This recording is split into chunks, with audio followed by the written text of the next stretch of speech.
Thomas, I don't think that you're the strangest thing at FreightWaves. I think that we talk a lot about other stranger things. We talk about stranger freights sometimes, definitely, but I could be my alarm clock, just wake up, you know. That's what it's like with ADD, actually. Yeah. You kind of keep hearing random things, and then you're eventually like, crap, I do got to wake up. Oh. There you go. Here I am. All right, Thomas. Well, now, not only are you hosting today, but you are also here to talk about loaded and rolling, your topics for the day. Let's get into a little bit about what we're covering, because not only is it easy to get an MC number these days, it's easy to lose it too.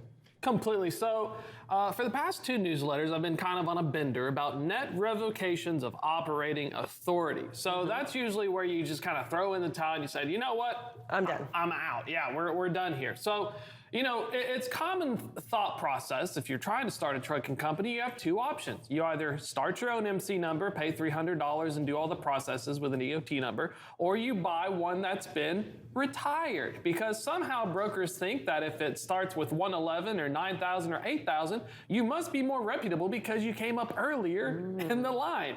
Well, it turns out you can just buy them. So digging through this, we're talking about owner-operators leaving the marketplace. Right. It's hard to find out because there's literally hundreds of thousands of owner-operators, and unless you troll through the cesspool that's Facebook group sometimes, you know, it's hard to find out how they feel and what they're up to. So, you know, we look at it from various things. FTR, ACT Research, and others talk about where they're going. So the first one we talked about, record numbers of net revocations. We know that there's a lot more leaving than coming in. Step 1. Step 2, found a great one from Trucking Register, courtesy of Kevin Hill as well. They sent us a breakdown of where a lot of these revocations of motor carrier numbers come from. Turns out that it's from anyone under 10 trucks. 34% of them were like 1 driver or less, or 0.5. I guess if you just have the rig, you're 0.5 of an MC number. And so it's important just because to highlight the fact that it's so hard to figure out, like, not where in the world is Carmen Sandiego, but where in the world is the owner-operator, because we see the numbers. Tony's going to talk about a little bit in the quarterly earnings. The only one I could find so far that reported on their actual inflows of owner-ops was JB Hunt. They gained like 800 and something owner-operators. So, you know, pulling out the what are we talking about, magnifying glass and seeing where they go is extremely difficult. That's kind of the crux of the issue. So with the talk about AB5 and the issues about AB5, we just saw some groups releasing some information and maybe some programs to help owner-operators get on as independent contractors, but keep them, or as employees, but keep them the flexibility. When we see these drivers now who are going to have to surrender their MC number, are they going to have to surrender that MC number if they want to comply with AB5 and laws like AB5, and will that up those numbers of revocations as well, or is it too early to tell with that kind of thing? An MC number, kind of, if you're no longer using it, think of it like Star Wars. You just get like the ghost MC number that chills out and talks to you every once in a while. Okay. You know, a motor carrier number can be retired, or it can just go inactive. You can just hold on to it but not actually be using it. And then you just got to pay the fee, you got to file a bunch of paperwork, you got to go through the process, and then ta-da, it's back. So when we're talking about AB5, the 70,000 or so owner-operators, which is another hard number to figure out because we're just, you know, they come and go. I told Grace they're like electrons. So, you know, in traditional theory, the electron is basically, we know they're there, by the way. But depending upon if you're aspiring to quantum theory, it's either there or not there. We just know statistically it's supposed to be there because it just does what it wants. Right. Owner-operators are the electrons of the trucking world. Okay. We know that they're hanging around. There's a huge amount of them, but whether they're exactly in the spot we think they are or they just happen to leave their MC and get out of the market, it's hard to tell because you and I could buy 2 MCs right now. We could age them 12 months. I throw in the towel, but I bought insurance for a year. Right. My MC is both active and inactive. At the same time. Correct, because depends I have on where you insurance. look at it, though. So it depends on how you look at it. So it's Schrodinger's carrier or Schrodinger's owner-operator. You know, an owner-operator is both observed as existing and not unless you look at it. So moving to these large carriers, AB5, full circle here. You know, same game, just different title. A lot of this stuff with AB5, it looks to be right now, they're just going to use a workaround and you're just going to get somebody else that you have to deal with and we'll just say, hey, we fixed it, when in fact we may have just added another layer of complexity. So I don't know if this says anything about me, but talking quantum mechanics and trucking, that's the most I've understood about trucking in like a very, very long time. That makes absolute perfect sense to me, right? And I think that says a lot about me and who I am as a person to know that I get trucking through quantum mechanics. We could do another 10-minute thing about how quantum mechanics both exist for a large carrier's internal load board, because if it says it's plus 15 in a market, there should be trucks coming in, but we don't really know until they show up. So let's also talk about kind of what's coming up on your episodes and in your newsletter, because you guys have a ton of great content coming out.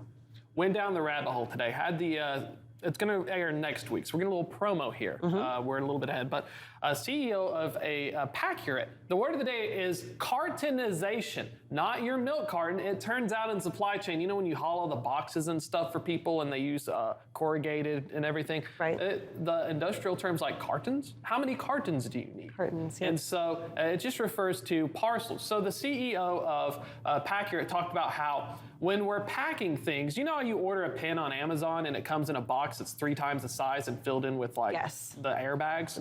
Very large annoyance of mine, very wasteful as well. They figured it out. The AI had ran through millions of possible combinations and figured the right order to pack things without breaking it at the same time. So they're talking about how it's a huge game changer, not only for companies who ship things, but also for motor carriers, just because, you know, you're gonna have a better idea, even in air cargo and truck cargo, of what gets loaded. He had a cool topic that talked about how even in air cargo, depending upon how you load it, it would recommend one air carrier over another, because the air carriers get mad when you have that package as well. What if I did a next day air on a pen and it turns out the box is too big? Well, the air cargo carrier is mad at me because I could have fit 3 boxes in there, and jet fuel isn't cheap. So it's super cool to see, because it's like AI driven how to pack things, and you don't really think about that a lot. So does cartonization also help when you're talking about maybe insurance rates on your freight, and if you're packing things better, you're taking better care of them, so then you're less likely to break or damage your loads? Correct. It talks about spoilage and things breaking.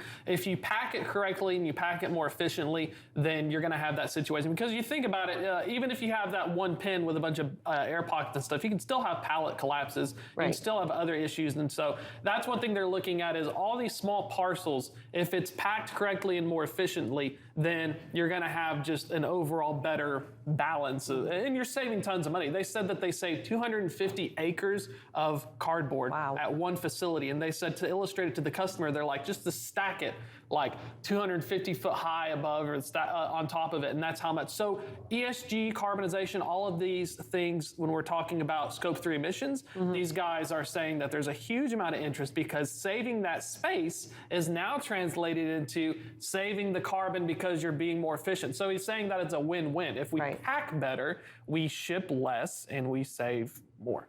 There you go. It's a win-win-win. All right, Thomas, so that kind of covers all of our bases for the day. But I want to put you on the spot with this question, because I've never talked to you about this. I'm ready. What is the favorite thing that you've covered so far yet in your journey at FreightWaves? Either on the newsletter, here with us on FreightWaves Now. What's your favorite? I'd have to say, talked about with a gentleman about how we could potentially use our garages as mini warehouses, and kind of like the future in terms of supply chain. And I remember the name escapes me. I'll have to put it on LinkedIn, but it was such a cool conversation, because we met at this Future of Supply Chain event, and then we brought him on the show, and it was just like, you know, you talk to somebody and they're 10 years ahead, like listen to the Steve Jobs one from 97, he talks about 2005. That was that moment, and he was just like, yeah, we can just do all this other cool stuff and have drones and have a drone pad on top of your house. I'm just like, man, so my mind got blown. That was by far the funnest thing, just because imagine that cool future. Yeah. All right, Thomas, thank you for that. Of course, you're hosting with me the rest of our 2 hours here today, but we will be back in just a few minutes with more FreightWaves Now coming up.